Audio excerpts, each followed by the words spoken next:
میری والدہ جب زندہ تھی تو دعائیں ایسے آتی تھی، مصیبتیں آتی تھی تو ریت بن جاتی تھی. اللہ اب ماں نہیں رہی تو کیا کریں؟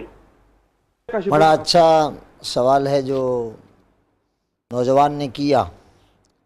ماں نہیں رہی تو کیا کرے. حدیث پاک میں آتا ہے نبی پاک صاحب الولاق صلی اللہ تعالیٰ علیہ وآلہ وسلم نے فرمایا کہ مرنے کے بعد تمام اعمال جو ہیں وہ منقطع ہو جاتے ہیں، لیکن جو نیک اولاد دعا کرے یہ صدقہ جاریہ ہے اور اس سے مرنے والوں کو فائدہ پہنچتا ہے. جب میری والدہ ماجدہ کا انتقال ہوا تو انتہائی بے قراری تھی، 30 برس ہو گئے. میں نے اپنے شیخ کریم حضرت مولانا ابو محمد عبدالرشید محدث سمندری شریف رحمۃ اللہ علیہ کی بارگاہ میں عرض کیا، حضور میں نے کہا بڑا بے قرار ہوں، لگتا ہے کہ اب تو ہوش میں نہیں آؤں گا. فرمایا بیٹے جیسے ہی اماں یاد آئے فوراً دعا کر دو، فوراً دعا کر دو. الحمدللہ میں دعا کرنے لگ گیا تو چند ہی دنوں کے بعد والدہ ماجدہ کی خواب میں زیارت ہوئی. بڑے خوبصورت ایک سبززار پر کھڑی ہیں اور ان کا وہ آنچل ان کے سر پر تھا جو میں بچپن میں دیکھا کرتا تھا. اللہ اس آواز سے وہ ہل رہا تھا. تو میں نے اپنی ماں سے کہا امی جان آپ یہاں؟ جی. میں فرمایا بیٹا ہاں میں یہاں ہوں، یہ میرا گھر ہے. تو میں نے کہا میں آپ کے ساتھ آنا چاہتا ہوں. فرمایا نہیں یہیں سے لوٹ جاؤ، تو تم جو دین کی خدمت کرتے ہو تو یہاں میرا بڑا احترام کیا جاتا ہے. آپ بھی اپنی والدہ کے لیے دعائیں کریں، انشاءاللہ ان کی زیارت بھی ہوگی اور آپ کے لیے بہتری بھی ہوگی. مجھے حدیث پاک یاد آ گئی. امام مسلم رحمۃ اللہ علیہ اپنی جامع صحیح میں حدیث لائے ہیں. پیارے آقا علیہ الصلوۃ والسلام نے فرمایا کہ پرانے زمانے میں ایک نوجوان تھا، تو وہ اللہ تعالیٰ کی یاد میں لگ گیا، کہیں الگ بیٹھ گیا. ایک دن ان کی والدہ آئیں اور کہا کہ دروازہ کھولو. ان کا نام جریج تھا. جریج دروازہ کھولو. تو یہ اللہ کی یاد میں لگے ہوئے تھے، دروازہ نہ کھولا. تو والدہ نے 2-4 مرتبہ دستک دی، پھر انہیں جلال آ گیا. انہوں نے کہا اچھا پھر تو نہ مارے جب تک کسی ایسی ویسی عورت کا منہ نہ دیکھ لے. یہ چلی گئی. وہ اللہ کی عبادت میں لگے رہے. کچھ وقت گزرا کہ ایک دن لوگوں نے آ کر گراؤ کر لیا اس حجرے کا اور کہا نکل باہر. بڑا اللہ والا بنتا ہے اور دروازہ بند کر کے اندر کیا کر رہا ہے. یہ دیکھ باہر عورت آئی ہے اور وہ کہہ رہی ہے کہ اس کے کرتوت یہ ہیں کہ یہ بچہ جو ہے یہ تو اس کا ہے، اور نکل باہر تیرا کرتے ہیں علاج. انہوں نے ڈانگیں وغیرہ پکڑی ہوئی تھی اور عجیب و غریب باتیں کر رہے تھے.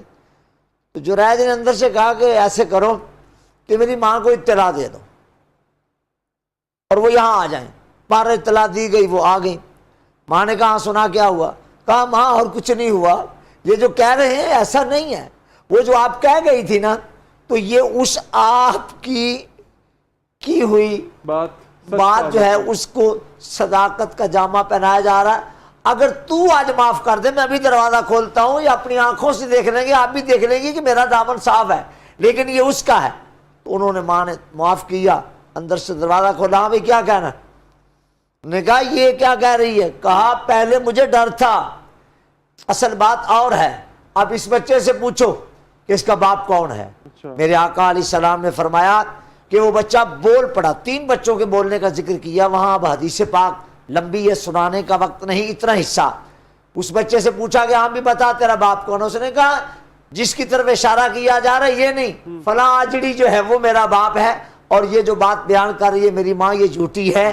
پیارے آقا علیہ الصلوۃ والسلام فرماتے ہیں کہ ماں کے راضی ہونے سے ایک بہت بڑا الزام ٹل گیا، اور وہ بچہ جو اس عمر میں بولا نہیں کرتا وہ بول پڑا، اور اس نے بول کر جو ہے وہ اس بندے کی صداقت پر گواہی دے دی.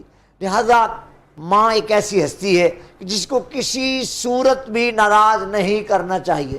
یہاں تو یہ صورت حال ہے، کئی مائیں آتی ہیں بیان کرتی ہیں کہ میں نے کہا اپنی بہو سے کہ نہیں کڑیے عمران ہے وے کہ چلا گیا. اور نہیں جی امی جی وہ دوسرے دروازے رستے چلے گئے، انہوں نے ذرا جلدی سی.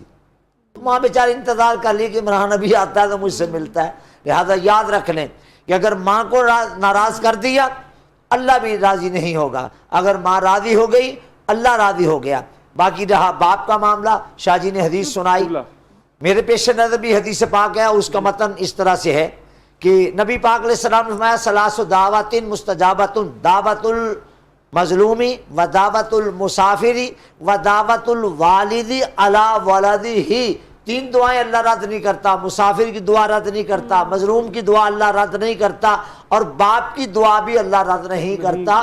اور یہاں علماء نے کہا کہ جب شہادت کا صلہ علی آئے یا دعا کا صلہ علی آئے تو دونوں طرح کی شہادت اور دونوں طرح کی دعا مراد ہوتی ہے، یعنی حق میں شہادت بھی مراد ہوتی ہے اور خلاف بھی گواہی مراد ہوتی ہے۔